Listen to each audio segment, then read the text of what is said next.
So I'm gonna pick two genres of games that normally don't fit together. RPGs and horror.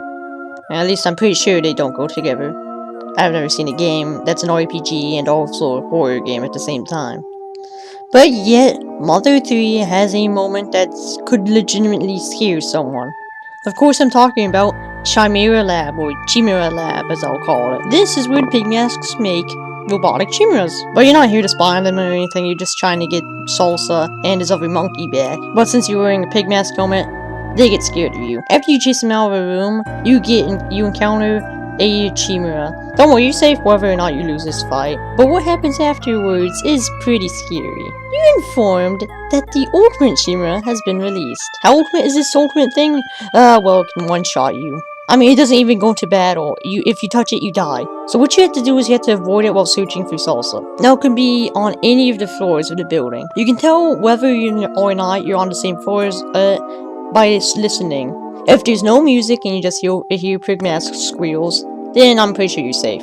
If the music plays though, be very careful, because it will chase you. And that rubber ducky on its head does not make it any less threatening. So whenever you find Salsa, quite a few times actually, the ultimate chimera finds you. Lucas and Boney get chased out. Dr. Andonuts says that you should use Boney as bait.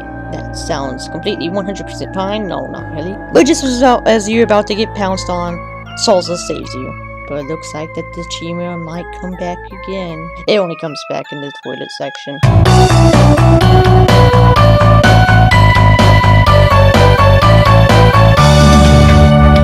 Oh, this moment follows that fire. You see, at this point, Lucas, Iowa, and Klaus were supposed to return from their grandparents' house. And they haven't. So the town goes searching for them. So I'm gonna go cut straight to the chase here. You see, there's a part where you send out Boney to get Duster, and Duster uses wall staples, and you fight a mechanical deer. But that's not really what matters. This moment goes to, well, something else. Once they find Lucas and Klaus, they set up a little campfire for them, sure to cool down and relax and stuff. And they found Iowa as well. She's not alive. They find a Drago Fang stuck in her heart. Yeah, if you don't know, those things were supposed to be friendly last time I checked. And Flint, he's not really happy about that. He's so savage with that wood plank!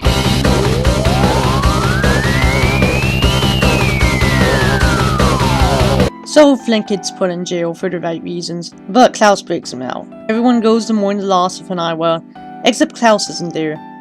Lucas ends up accidentally telling Flint and Alec where Klaus went. Yet, let me tell you that this is one of the few times Lucas actually talks in the game. In fact, I'm pretty sure it's the only time he actually talks in the main game.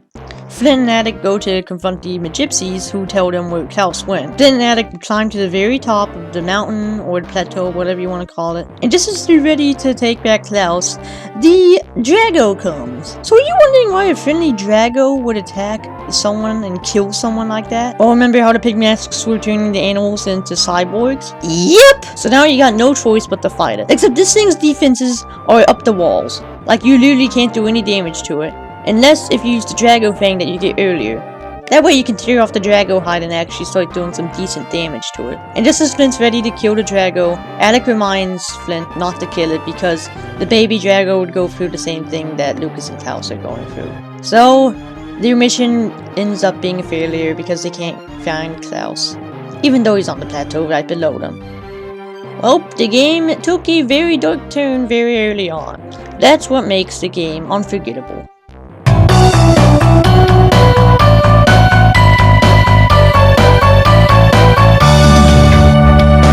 We've gotten so far down this list, and I haven't mentioned a single ending. I don't think Beginnings' ending deserves to be on the list. It's really nothing special. Earthbound's ending, however, is something really unique. After Ness and the gang defeat Gygus, their souls somehow return to their own bodies. Jeff and Prue take their leave, but Ness has to escort Paula home. But it's not like you just have to go to take Paula to her home and go back to your own home. No, you can talk to every NPC in the game. Everyone has something to say. And that's what gives the characters a bit more depth. Even though it doesn't make them memorable, it's still kind of nice seeing that they give all these characters something unique. And whenever you go home, you get to watch the cast and the credits. But then, something a little familiar happens. Late at night, Picky knocks on the door and gives Ness a letter from Pokey. It says, "Come get me, loser, spankity, spankity, spankity." Real mature there. Why am I mentioning Pokey? Well, it's because he actually got away from Gygas's death and time traveled somewhere else. Where to and when? Well, believe it or not, this is what we're going to cover in the next entry.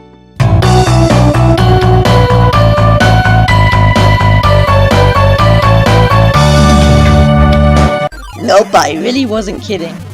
Throughout Mother 3, a couple people mentioned this King P person. It's supposed to be a mystery, but if you played Earthbound, then you probably know who it is. Surprise, surprise, before you go to Newport City, the limo driver actually says that it is Pokey, or should I say, Porky. So you have to climb up Pork Towers to get to him, and throughout that level, he pretty much mocks you, and taunts you as well. And finally, whenever you go through the Earthbound Nostalgia Room, as I like to call it, you finally get to meet him. And he blows up! Mission accomplished, let's go home. Actually, these are robots. And oh my gosh, there are so many of these things, and every time they blow up, you take a huge chunk of damage. But whenever the last three appear, the DCMC save your butt, and you get to meet the real Porky. Oh my gosh! Porky, what happened to you? Well, it turns out that this old age is a result of him time traveling a bit too much. However, the meeting is short-lived because he sends you down to the area where the last needle is, and he goes there himself. And about halfway through the level, he confronts you in his trademark spider mech, no less. And it's time for your final battle against him. And the music! It's amazing! This is an amazing first phase to a final boss. I would go into more detail, but I think it's best if I save that for top 15 final bosses. But please, take a sample of this music.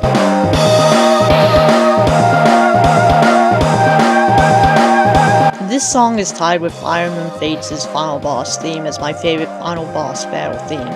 But whenever Porky takes way too much damage and is severely hurt, he retreats into his absolutely safe capsule where you can't do any damage no matter what. Except, he can't hurt you, and he can't get out.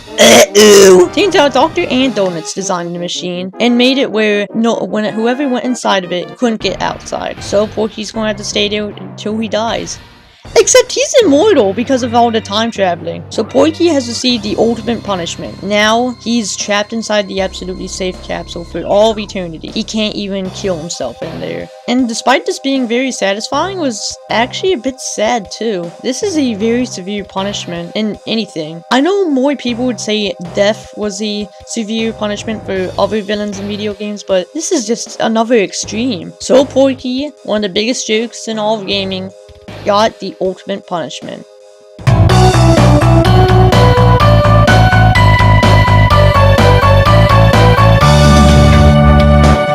Man, we're getting so close already. So, I think this might be stretching it a bit, but I'm going to put an entire chapter from Mother 3 on here. Yes, that's stretching it a lot, unless if it was chapter 6, because that one's incredibly short, but it's not chapter 6. So what's my favorite chapter in Mother 3? Well, gameplay-wise, I don't really know. Plot-wise, well, how about, before we start this entry, you go get yourself a snack or something. If there's one thing I could recommend for you, I would recommend chips and salsa. Yes, out of all the chapters, chapter 3 is my favorite. And I'm so stoked to finally talk about this chapter. You see, the first 3 chapters of Mother 3 aren't really where the gameplay shines. That's because they want to build the world around the game. So you get to see the world from 3 different angles. From Flint's, from Duster's, and from this monkey. You see, this monkey got kidnapped by the pig masks. And so did his girlfriend monkey, I guess. They take the girl monkey away, but they send Salsa to do, I guess, hard labor or something. Eat Salsa the monkey, who gets tortured by this man named Facade. Excuse me here, but Facade acts like a complete asshole. He's one of the main leaders in the Pig Mask gang, But yeah, he's just a big jerk all around. First off, he repeatedly shocks Salsa throughout the entire chapter. So it kind of gets to show you what the pig masks are up to and what they do.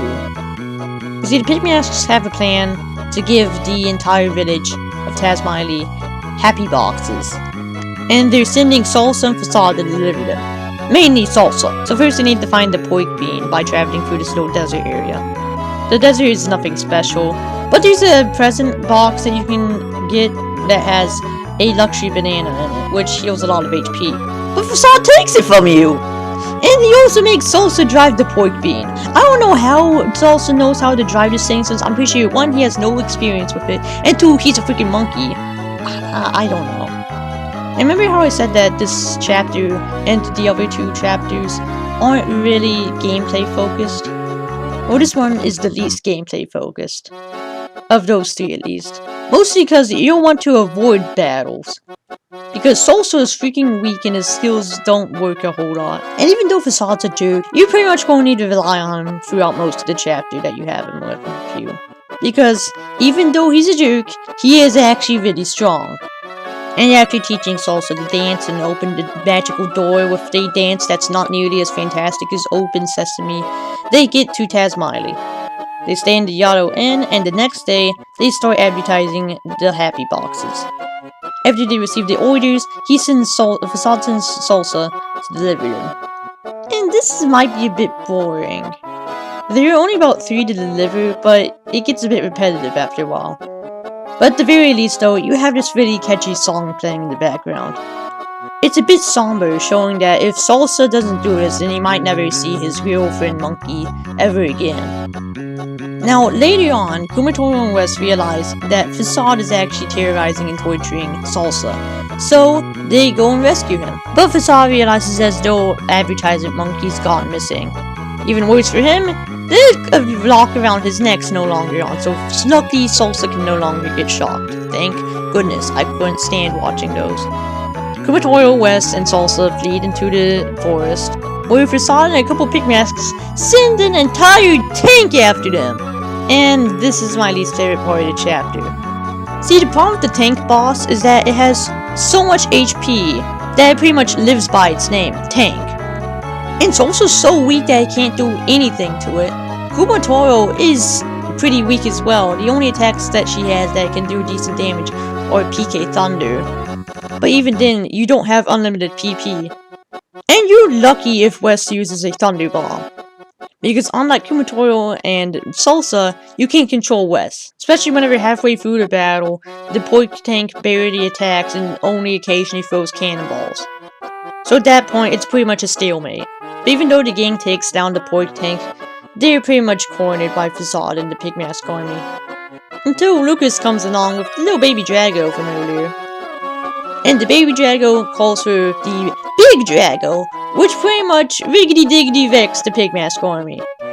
Gosh, it's so satisfying to see that. So now, Salsa the little advertisement monkey is finally free. You might wonder why I put Chapter 3 at number 2 on this list, but it's the one time where the story actually beats gameplay for me.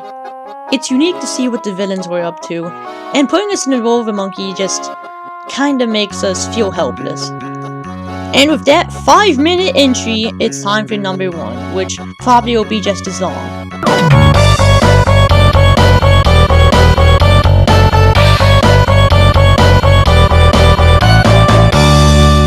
I know that this is a very obvious pick. I'll explain why the very last moment in this list and the very last moment in Mother 3 is my favorite moment in the series. Surprisingly, Porky isn't the final boss. Lucas still has to confront his brother, who is actually the masked man, which was kind of obvious. And Klaus attacks the other 3 members, but Lucas is able to stand up because of the Franklin badge. So it's time for one final fight. And also, I'm not going to be talking about the main fight for the same reasons as number 3, as I mentioned in number 3. And also because, once again, it's just survive. Plus, this isn't the moment that we're talking about. At the very end of the battle, Klaus realizes that he's Klaus. Although, he still kills himself by shooting a huge thunderbolt at Lucas's Franklin badge. And so with Klaus now dead, it's, well, time for Lucas to pull the very final needle. So according to the statistics, the good guys have gotten 4 needles, bad guys have gotten 3. And whenever this last one is pulled, which will make it the good guys' 4th one, then the Dark Dragon will awaken and recreate the world. Yeah, I guess I never mentioned that.